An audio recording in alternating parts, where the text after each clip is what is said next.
சென்னை கலங்கரை விளக்கு முதல் நீலாங்கரை வரை கடல்மேல் பாலம் அமைப்பது குறித்து சாத்தியக்கூறுகள் ஆய்வு செய்யப்பட்டு வருவதாக அமைச்சர் ஏவவேலு விளக்கம் அளித்திருக்கிறார். அண்மை தகவலாக நாம் பார்த்துக் கொண்டிருக்கிறோம். கூடுதல் விவரங்களை எமது தலைமை செய்தியாளர் சிவா வழங்க கேட்கலாம். வணக்கம் சிவா, இது குறித்தான கூடுதல் விவரங்கள்.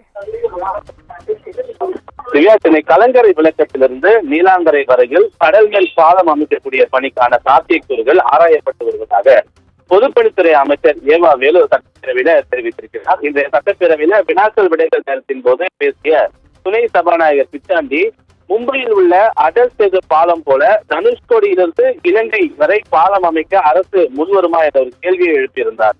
அதற்கு பதிலளித்த பொதுப்பணித்துறை அமைச்சர் ஏவவேலு, இலங்கையில் நிலவிய உள்நாட்டு போர் காரணமாக அந்த திட்டம் இன்று வரை கனவு திட்டமாகவே இருக்கிறது எனவும், கடந்த 2015ஆம் ஆண்டு இந்தியா வந்த அப்போதைய பிரதமர் ரணில் விக்ரமசிங்கேவிடம் தனுஷ்கோடி முதல் தலைமன்னார் வரை சுரங்கப்பாலம் அமைக்க இந்தியா சார்பில் முன்மொழியப்பட்டதாகவும், ஆனால் இலங்கை அரசாங்கம் ஆதரித்து விட்டதாகவும் தெரிவித்திருந்தார். கடந்த ஆண்டு அதே ரணில் விக்ரமசிங்கே இந்தியா வந்தபோது சாலை போக்குவரத்து பாலம் அமைக்க மத்திய அரசின் மூலமாக முன்மொழியப்பட்டதாகவும் அவர் தெரிவித்திருந்தார்.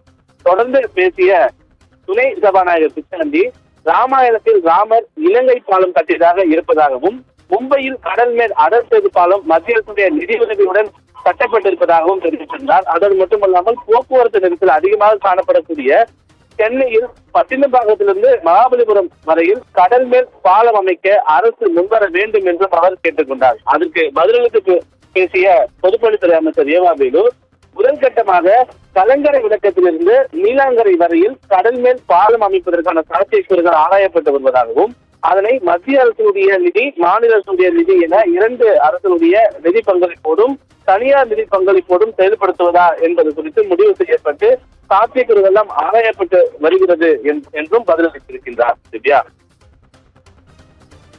விரிவான தகவல்களுக்கு நன்றி சிவா.